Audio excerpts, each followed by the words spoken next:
ওই বলো। বাড়িতে যাওয়ার পর তুমি এত বদলে গেলা কেন? দেখো, আমি একদমই বদলাই নাই। এগুলা আজাইরা কথা বাদ দিয়ে কি বলবা সেইটা বলো। খাইছো? না, এখনো খাই নাই। কি করো? কিছুই না। আচ্ছা, বাই, পরে কথা হবে। চলে যাবা? এখন আমি ঘুমাবো। আর একটু থাকো, সারাদিন তো কথাই হয়নি। আমি তোমার মতো সারাদিন শুয়ে বসে কাটাই নাকি? আমি এখন অনেক ক্লান্ত, ঘুমাবো। থাকো, পরে কথা হইব। ওকে, নিজের খেয়াল রেখো। আচ্ছা, ঠিক আছে। ওই, কই তুমি? আবার কি হইল? রাফিকাকে কোন রাফিকা? দেখো, রিফাত ভাই আমাকে সব বলছে। কে কি বলছে শুনে? ভাই নাকি দেখছে তোমাকে আর রাফিকাকে পার্কে একসাথে হাত ধরে ঘুরতে। শোনো, ওই আমার জাস্ট ফ্রেন্ড, আর কিছুই না, বুঝছো? ও, আজকাল জাস্ট ফ্রেন্ডের সাথেও বুঝি রুম ডেটে যায়?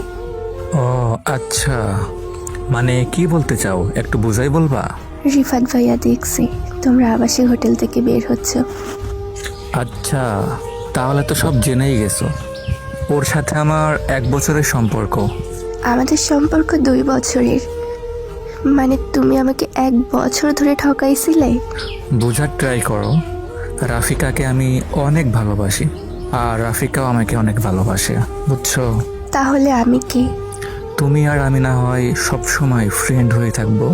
এত দয়া করতে হবে না, শুধু বলো আমার দোষ কি ছিল, কেন আমার সাথে এমন করলে? তুমি আজ অব্দি তোমার হাতটা পর্যন্ত আমাকে ধরতে দাও নাই, আর তুমি কেমন জানি খ্যাত টাইপের। আর ওইদিকে রাফিকা আমাকে কি দেয়নি, সব দিছে আমায়। ও, তাহলে কি আমাদের সম্পর্ক এখানেই শেষ?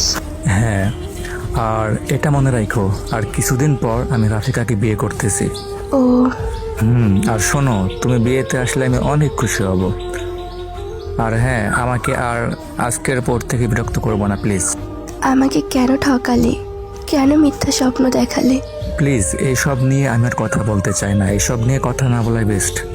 ওই, ওই শুনো না, ওই। আর মেসেজ দিও না। ভালো থাকো, আল্লাহ হাফেজ। এরপর টানা 1.5 বছর আমাদের মাঝে কোনো কথা হয় নাই। 1.5 বছর পর ওই আসো। তো কি মনে করে? তো কেমন আছো তুমি? অনেক ভালো। তোমার জামাই কেমন আছে? আমার যে বিয়ে হয়েছে, কে বললো? রিফাত ভাই বলছে। ও, তো সে কেমন আছে? কে? যার জন্য আমাকে ছেড়ে গিয়ে